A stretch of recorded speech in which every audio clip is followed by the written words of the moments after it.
Act 1, Scene 3, a heath. So enter the witches, the three witches, with thunder and lightning as their backdrop. What we're going to see first of all is a little story that the first witch has to say. So she fancied a couple of chestnuts that this lady was eating, and the lady said no to her. And now we're going to see the malice that the witches have, like, inert inside them. She's now going to play with the poor woman's husband and basically cause him almost to shipwreck. He's a captain on a ship. So it shows the extent of their malice, and that's an important kind of anecdote, and it warms up the scene, because we haven't met Macbeth yet. We're going to meet him in this scene. They are waiting on the heath for Macbeth, and in the meantime they are having this chant and this fun at this woman's expense, who refused to give a chestnut to the witch. First witch: where hast thou been, sister? Second witch: killing swine. Third witch: sister, where thou? And the first witch delivers the story now. A sailor's wife had chestnuts in her lap, and munched and munched and munched. Give me, quoth I. A rump thee, witch, the rump-fed Ronion cries. Her husband's to Aleppo gone, master of the Tiger. But in a sieve I'll thither sail, and like a rat without a tail, I'll do, and I'll do. So pure revenge here. It seems a little excessive. The woman told her, no, I'm not giving you a chestnut. And now the witch is going to cause her husband almost to be shipwrecked, which seems highly evil, but it does show that malice or their malicious intent. The second witch says, I'll give you wind. And the third witch, oh, thou art kind. And I another, says the third witch. So they are total instruments of evil, and their job is always to meddle. So the fact that they're waiting on the heath for Macbeth does not feel like a great start to our story with Macbeth. The first witch: I myself have all the other, and the very ports they blow, all the quarters that they know, in the shipman's card. I will drain him dry as hay. Sleep shall neither night nor day hang upon his penthouse lid. He shall live, a man forbid. Weary 7 nights, and 9 times 9 shall he dwindle, peak, and pine. Though his bark cannot be lost, yet it shall be tempest tossed. Look what I have. So they won't kill him, but they will make his life a misery on the water. His bark cannot be lost, bark being the wood from the tree, so his ship cannot be lost, but they're going to make his life a misery. Second witch: show me. And the first witch says, here I have a pilot's thumb, rectus homeward he did come. And then suddenly we hear a drumming within. And the third witch says, a drum, Macbeth doth come. And all together they say, the weird sisters hand in hand, posters of the sea and land, thus to go about, thrice to thine, and thrice to mine, and thrice again to make up 9. Peace, the charms wound up. So here they are, conjuring up a spell on the stage. Totally disconcerting for the Elizabethan audience, who were terrified of the occult, terrified of hell. And here you have these representatives of the devil or of hell here dancing on the stage in front of them. So setting an absolutely eerie tone for meeting Macbeth, who's just about to arrive on the heath. Enter Macbeth and Banquo. And Macbeth's first words are essential. So foul and fair a day I have not seen. So you'll recall from Act 1, Scene 3, as the witches closed the scene, they said foul is fair and fair is foul. Fair is foul and foul is fair. Hover through the fog and the filthy air. So now it's almost as if those words have been hovering in the air, and Macbeth has picked them out of the sky and now has said, so foul and fair a day I have not seen. So echoing the witches. Of course, in his case, it has been a fair and a foul day, because a foul day in that it has been full of murder, full of bloodshed, full of rebellion. fair because they've been victorious and now they're on their way to meet their king and to celebrate their victory. Banquo says, how far is it called to Forres? Forres, where the king is. What are these? So withered and so wild, and their attire that looked not like the inhabitants of the earth, and yet are on it. So who are these creatures walking towards us? They don't look like they belong on earth, but yet they are here. Live you, or are you out that man may question? You seem to understand me. By each at once her choppy finger laying upon her skinny lips. You should be women, and yet your beards forbid me to interpret that you are so. So these women are bearded, they are frightening, they're absolutely eerie in presentation. Macbeth says to the witches, speak if you can, what are you? First witch says, all hail Macbeth, hail thee, Thane of Glamis. Second witch, all hail Macbeth, hail to thee, Thane of Cawdor. And the third witch, all hail Macbeth, that shall be king hereafter. So we know that in the last scene, Duncan had already nominated Macbeth to be the Thane of Cawdor, but of course he doesn't know that. So the second witch is it sounds like a prophecy. It feels like a prophecy because he doesn't have that information yet. Banquo says, good sir, why do you start and seem to fear things that sound so fair? If in the name of truth, are ye fantastical?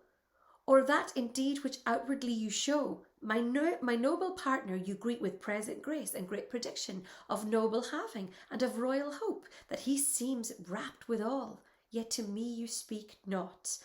So he's asking the witches, like, are you real? And now he's saying, like, you're giving all these promises of nobility to my great partner here, but to me you don't speak, so have you got anything to tell me? If you can look into the seeds of time and say which grain will grow and which will not, speak then to me, who neither beg nor fear your favours nor your hate. So any chance you could tell me something? I'm not dying to know, but it would be nice considering you've already told my friend these nice things. And the first witch says, hail. Second, hail. Third, hail.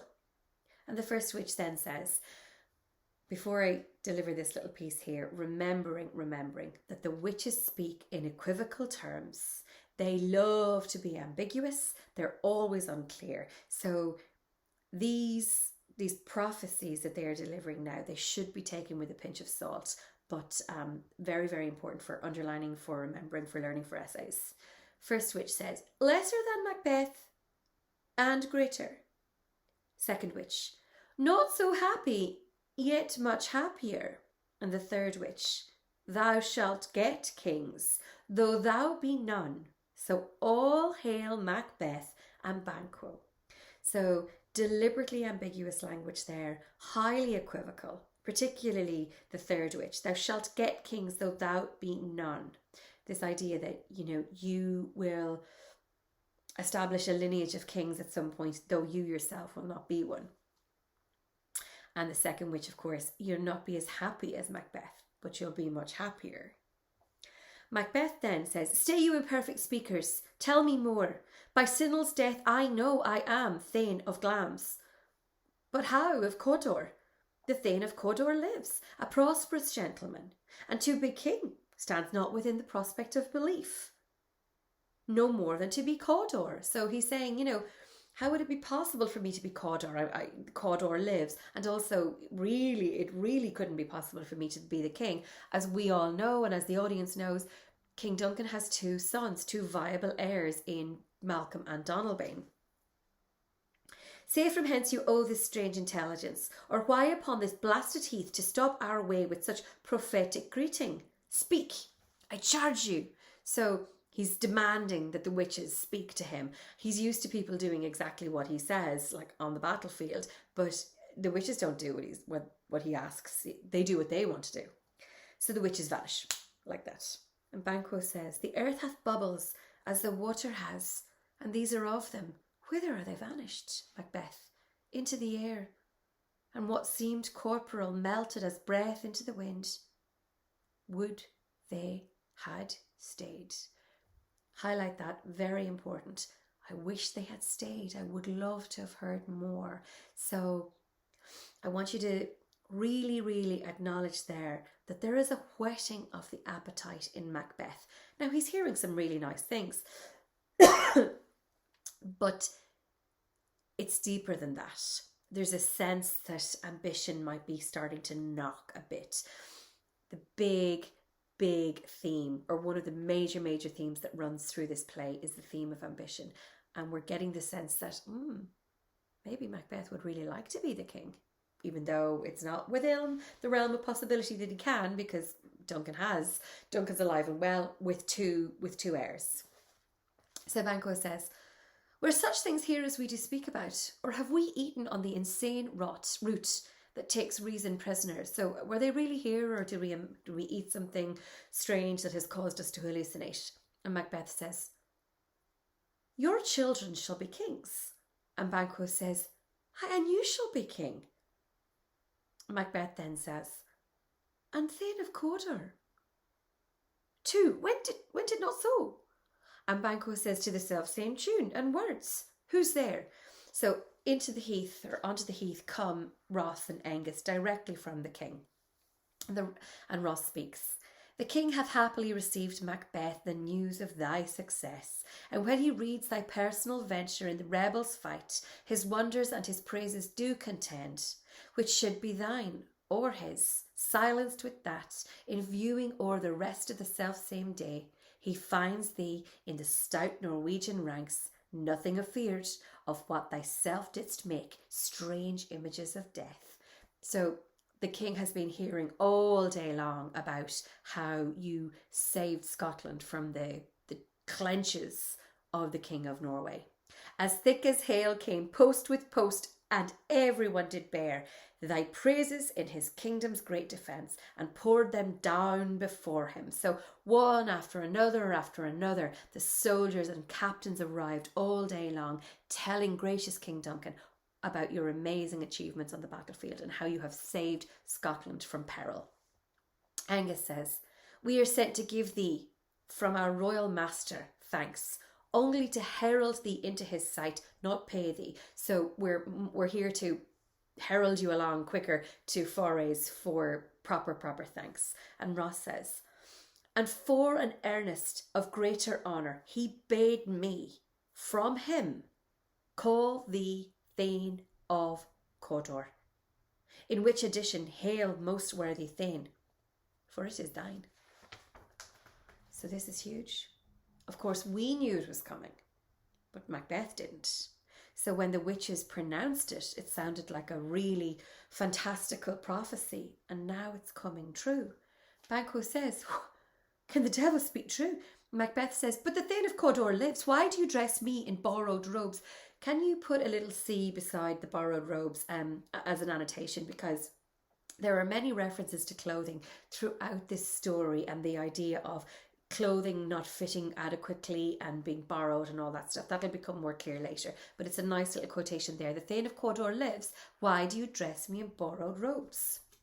Angus, "Who was the Thane, lives yet, but under heavy judgment bears that life which he deserves to lose. Whether he was combined with those of Norway, or did line the rebel with hidden help and vantage, or that with both he laboured in his country's wrack, I know not. But treason's capital, confessed and proved, have overthrown him." So yeah, the Thane of Cawdor is currently alive, but he is soon to lose that life because he aligned himself with the rebels and with Norway. Not exactly sure of the details, but treason is a capital offence, and he's for the chop, and you now are going to bear his title. Macbeth says, aside, "Glams and Thane of Cawdor, the greatest is behind. Thanks for your pains," he says to the lads. And then to Banquo, "Do you not hope that your children shall be kings, when those that gave the Thane of Cawdor to me promised no less to them?" And Banquo here, and just write this down, Banquo is always the voice of reason. He is in fact a foil to Macbeth. And he says here, that trusted home might yet enkindle you to the crown, besides the Thane of Cawdor. So yeah, it might come to you. You may become the king. And here it is, the voice of reason, the moment of reason coming from Banquo. But 'tis strange, highlight this whole quote. And oftentimes to win us to our harm, the instruments of darkness tell us truths, win us with honest trifles, to betray in deepest consequence. So we shouldn't just blindly believe what we are told, and we should be suspicious of things that sound very sweet. So this idea that it could be too sweet to be wholesome. And Banquo is absolutely right. But Macbeth has heard something that has whetted his ambition, his appetite for power. Macbeth speaks aside. Always when we hear soliloquy or characters speaking aside, it's always so interesting because it's us as the audience hearing what the character has to say. So we're always like, it's a dramatic technique that always keeps us one step ahead of the characters, which is a very interesting technique. Two truths are told as happy prologues to the swelling act of imperial theme. So maybe they're prologues to the big swelling act. I thank you, gentlemen. And back to speaking aside. This supernatural soliciting cannot be ill, cannot be good. If ill, why hath it given earnest of success, commencing in a truth? I am Thane of Cawdor. If good, why do I yield to that suggestion, whose horrid image doth unfix my hair, and make my seated heart knock at my ribs, against the use of nature? So we are seeing here, there's an ambition knocking at his ribs, something. It's a horrid idea because, you know, as I've said already, Duncan lives and he is a benign and beloved king. He also has two viable, successful heirs. So there's no way that Macbeth can be the King of Scotland. Present fears are less than horrible imaginings. My thought, whose murder yet is but fantastical, shakes my single state of man, that function is smothered in surmise, and nothing is but what is not. So he's freaking out. He can't really understand what's going on, but it's really important that we as an audience recognize that he wouldn't mind being king. That's important. Banquo says to his mates, to Ross and Angus, look, our partner is wrapped. And that's the second time Banquo has mentioned that Macbeth is wrapped. So this idea that what the witches are saying to him is very, very, very interesting to Macbeth and intriguing, and has whetted his imagination. Macbeth speaks aside again. Well, if chance will have me king, why chance may crown me without my stir. So this idea that, chance might just make me king without me having to do anything. And Banquo says, new honours come upon him, like our strange garments cleave not to their mould, but with aid of use. So again, a little C there for a clothing reference. So there's in a way, Macbeth still has to grow into his title. He doesn't fit it yet. He's speaking, of course, of the Thane of Cawdor, nothing else. And Macbeth aside, come what come may, time and honour runs through the roughest day. Banquo says, worthy Macbeth, we stay upon your leisure, meaning, are you going to come back to us? You seem very enwrapped in your thoughts there, but we want to get going to forays. Give me my favour, Macbeth says. Give me my favour. Forgive me. My dull brain was wrought with things forgotten. Kind gentlemen, your pains are registered where every day I turn the leaf to read them. Let us toward the king. And then he speaks to Banquo. Think about what hath chanced, and at more time, the interim having weighed it, let us speak our hearts freely each to other. So have a think about this, and when we've got a bit of time later on or at some point in the future, let's put our heads together and discuss what we have seen here today. And Banquo says, very gladly. And Macbeth says, till then, enough, come friends. So a pretty long scene in some ways, because we have two things happening. First of all, we have to meet the witches again, and they are setting more of this kind of eerie, chaotic scene upon the stage, with the anecdote of the unfortunate sailor's wife who refused to share her chestnuts, and we see what happens to her. But it gives that ingredient of malice, like it gives a real example of the malice that they're more than capable of. And then, of course, the main piece, we meet with Macbeth and Banquo for the first time, and the prophecies that are afforded to him, particularly the idea of being king and what that might mean to him. It whets his appetite for ambition, and we are now aware that Macbeth might not just want to only be the Thane of Cawdor. Importantly, Banquo has been given some pretty interesting prophecies also. He won't be king himself, but somewhere potentially his lineage may be king. He won't be as happy as Macbeth, but he'll be happier. So really, really important to remember: equivocal language, deliberately ambiguous, designed to confuse. And also, of course, the huge reference to the occult, which is a massive ingredient for this particular Shakespearean play. We're going to see lots of references to the supernatural throughout, and essays or exam questions can come up on the occult at any point. So it is important to record them and have those good quotations ready.